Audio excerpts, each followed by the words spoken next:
After midnight on April 23, 2002, my husband picked me up from behind and while holding me horizontally, started bashing my head into his locked office door like a battering ram until my head burst the door open.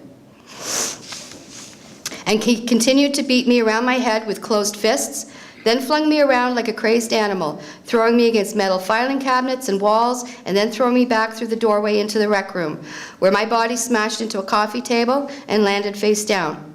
He then turned me over, and while straddling my body, he proceeded to grab my hair around the back of my head and pounded it into the carpeted but concrete floor.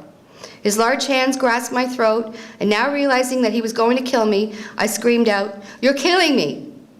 He immediately stopped growling, and his face transformed before me into a mask of calm, where just seconds before it had been the face of madness and a rabid dog.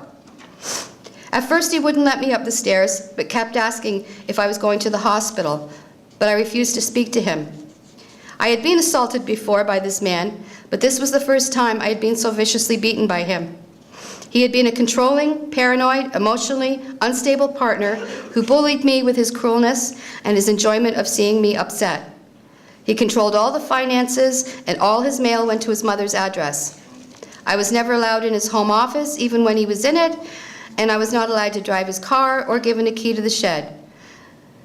I think Dr. Jaffe had mentioned some of the threats, and they were, "If you ever leave me, it'll be war. If you think I'm an asshole now, just watch if you leave me. You'll never get custody of Jared." I ended up calling my father that night, who arrived minutes later.